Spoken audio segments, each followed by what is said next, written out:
Seguimos en el aire de Eso que Falta y ya estamos con Alejo Di Ricio para hacer la columna de ambiente que tiene este programa. Hoy decíamos al inicio que vamos a hablar de la United Fruit Company, que ha cambiado de nombre, pero primero le damos la bienvenida. Hola Ale, ¿cómo estás? Hola Mailu, muy bien, por suerte. Me dijiste que traje una buena noticia, una vez cada tanto. Una vez cada tanto es lo que necesitamos para seguir adelante. Cuando pueda, claro, cuando pueda. Cuando se pueda. Porque la otra que pensé era, bueno, hablamos de cosas lindas aunque no sean noticias, pero afortunadamente esta vez tenemos una buena, que es que la United Fruit Company, ahora vamos a hablar de su historia, su legado y la forma en que la United Fruit Company influenció una cantidad de dimensiones hoy en día en Latinoamérica. Acaba de ser condenada este pasado lunes 10 de junio por su responsabilidad en 8 asesinatos cometidos por paramilitares en Colombia. Ahora, ¿cómo es que una compañía multinacional de frutas llega a ser responsable de 8 asesinatos en un grupo paramilitar? En 2007 fue que la empresa ya había reconocido ante las autoridades yanquis que le había dado 1.7 millones de dólares a las fuerzas paramilitares en Colombia. Ellos dijeron en su momento, y por eso tardó 17 años a este juicio, que era que los habían... Tranquila justicia igual, ¿no? Sí. Tranquila justicia, sí, aparte para que después no digan que la justicia argentina es lenta. Esta fue en Estados Unidos. Es un niño para sí. No, aparte, un juicio internacional, un juicio que involucra actores sujetos no estatales, como es la guerrilla de Colombia, que incluso guerrillas que hoy en día no están en actividad. Pero la compañía dijo en su momento que había sido una extorsión. Le dijeron, bueno, si ustedes quieren operar, me tienen que dar. Y ellos, en vez de denunciarlo ante la justicia, habían financiado. Pero después de todo este tiempo, se comprobó que efectivamente eran sobornos y financiamiento específico a los paramilitares colombianos para poder tener influencia en el territorio y influencia en las actividades económicas, básicamente. Económicas y acá vamos a el legado un poco y la oscura influencia que ha tenido. Oscura, sí, por maligna, más que por opaca, digamos. Porque hoy en día está más que comprobado que desde su composición hace 100 años, la United Fruit Company ha formado y ha estructurado cómo se comportaban y cómo hacían lobby e influencia en territorios latinoamericanos grandes multinacionales. Por lo pronto hay mucha gente que considera a la United Fruit Company como una de las primeras multinacionales. O sea, una de las primeras grandes compañías que tenían influencia regional y que tenían una capacidad de influir en los gobiernos y en la política local. No sé si te acordás de qué lo acusaban durante toda la campaña a nuestro querido presidente en jefe. O qué les decían a los libertarios en su momento por qué tipo de modelo de país abregaban. Por una república bananera. Exactamente, por una república bananera. El término república bananera está dado, digamos, por cómo por esta empresa. Por esta empresa, por la United Fruit Company.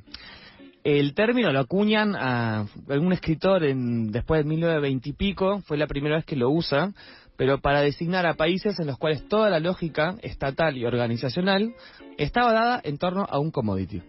Y ahí volvemos a lo que venimos discutiendo, lo que venimos mencionando muchas veces, hace varias semanas, la posición de Latinoamérica como exportadora de naturaleza y como garante o como proveedor de los bienes comunes que muchos países centrales ya no tienen o les sale más barato hacer en otro lado. Específicamente a mencionar dos grandes características de la plantación que ha definido esta identidad. Si querés, la banana no es latinoamericana, es un fruto asiático, o sea que encima era un fruto invasor cuando lo trajeron en muchas regiones, por lo cual aniquiló buena parte de la biodiversidad que existía o el patrimonio de biodiversidad que existía históricamente. Y otro beneficio, por ser invasora, no tenía depredadores naturales. No, con esto no pensando en una cantidad de monos ridícula, porque los monos no llegan, o cualquier animal que llegue a comer bananas, no llega a agotarlo, digamos, en cantidades abrumadoras. Enfermedades. Claro. plagas. O sea, las plagas que realmente afectan las plantaciones eran inexistentes hasta ese entonces en Latinoamérica. Hasta que llegaron en algún momento, seguramente. Con la cantidad de bananas que hubo un par de veces a lo largo de la historia que se acabaron todas las bananas. Hace 3 o 4 años hubo un peligro, pero como hoy en día, aparte hoy en día consideramos a la banana como amarilla y como prototípicamente amarilla porque la especie de banana que hoy en día se mantiene es una que a lo largo de la historia lograron tener como el balance entre fácilmente pelable, lo suficientemente dulce y lo suficientemente resistente a la mayoría de las plagas. Esto hace 3 o 4... O sea que está intervenida, básicamente, la banana que comemos. Por supuesto, Digo, en su genética, por más que ahora no le agreguen cositas, en algún momento fue intervenida genéticamente para tener todas estas características. Seleccionada, digamos, o sea, genéticamente modificada, pero no en términos de como hoy lo entendemos de genéticamente modificada en términos de ADN. Como quedó una papa, y uno va a Bolivia y a Perú y hay 50 papas o 50 maíces, también quedó una banana. Claro. Digamos. Y era de nuevo, quien dio forma a esto, la empresa que dio forma a esto, es la United Fruit Company. La política de la United Fruit Company, solamente por financiar esta guerrilla por la cual la condenaron ahora, más de 10.000 personas fueron asesinadas por esta guerrilla, digamos, ¿no? Pero la condena es solo por sobre 8. La condena es solo por 8. Bueno. Le falta ahí un par de personas, ¿no? Tener en cuenta para la condena. Le falta bastantes personas y esto, por supuesto, deja la pregunta de a cuántas otras... Claro, ¿cuántas otras no están contabilizadas de manera formal u oficial, para decirlo de alguna forma? Se considera que la United Fruit Company estuvo ligada a la desestabilización o desestabilización. Eso. Desestabilización. Gracias. Estaba muy bien dicho. O efectivo derrocamiento de al menos 35 gobiernos en Latinoamérica desde su nacimiento en el 1899 hasta su disolución a fines de los 90, cuando se empezó a llamar Banana Chiquita. Qué fuerte. Igual cuando decías, perdón, me fui como mi mente de historiadora voló por un segundo y me puse a pensar en la Compañía Británica de las Indias Orientales. Pero claro, esto es bastante anterior a la United Fruit Company, pero es medio de la misma lógica, ¿no? Como imperios, llamados de esa forma o llamados de otras, que se asientan en un territorio y extraen los bienes comunes, básicamente. Lógica en clave, 100%, o sea, está algo que está instalado y se rige con las reglas de República Bananera.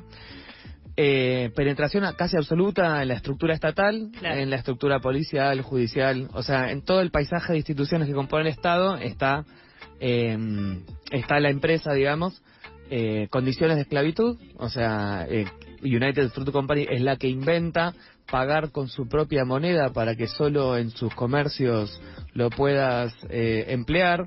Cosa que después acá sucedió en la Patagonia, sucedió en el norte de Santa Fe con la Forestal. Digo, esas lógicas.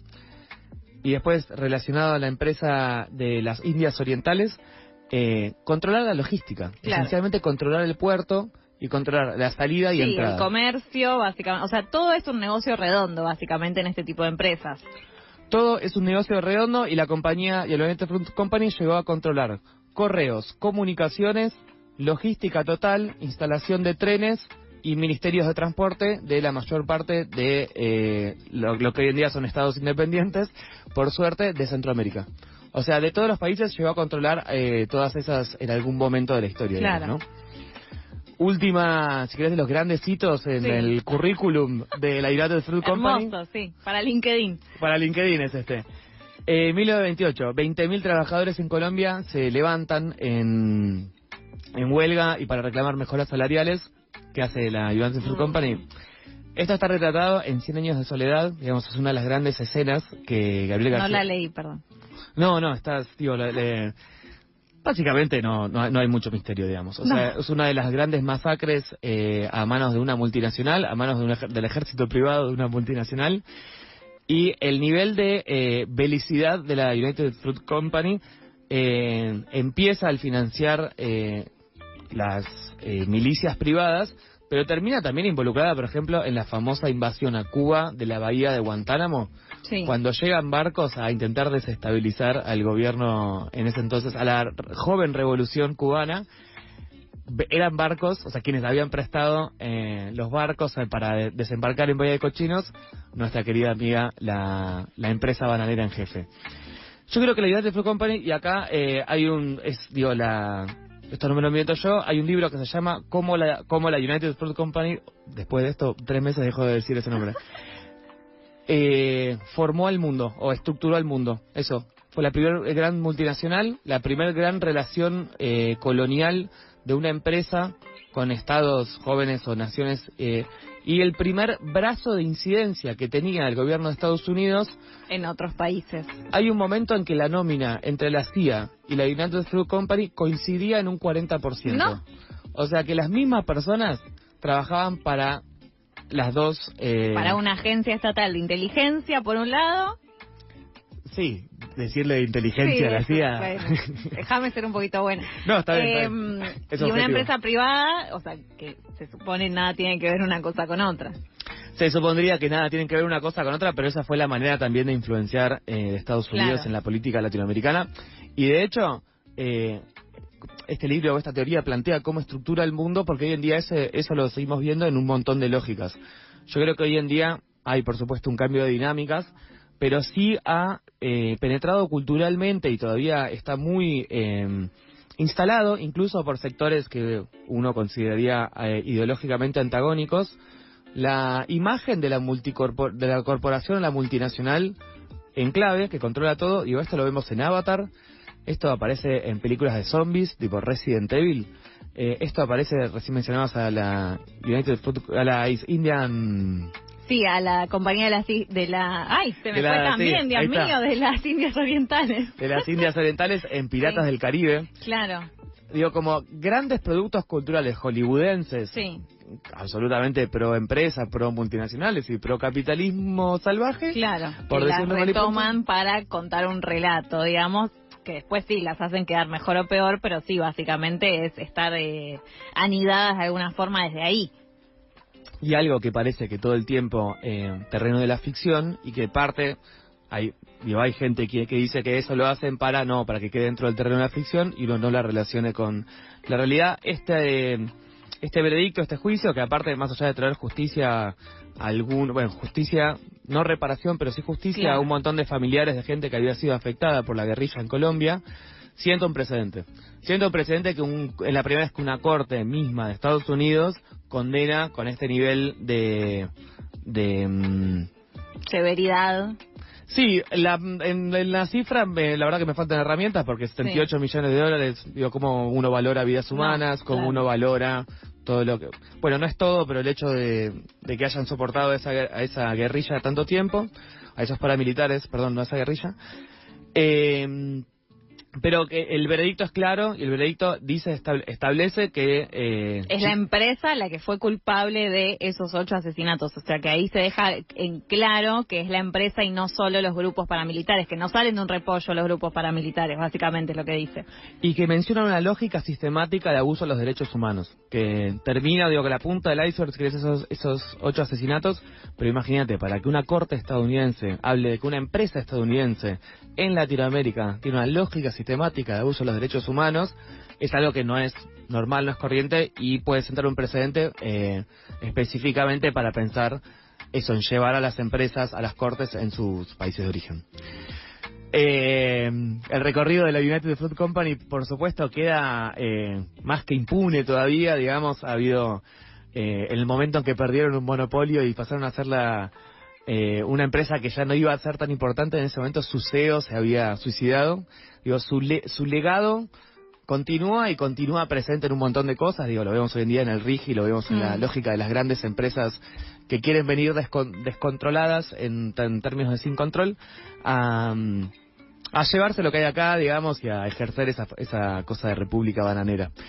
Seguiremos intentando que no seamos tan bananeros, por más que hoy en día lo usemos como insulto. También eso ha moldeado de una manera u otra un montón de dimensiones de lo que es todo Centroamérica y todo un montón de países, un montón de gente. Gracias, Ale.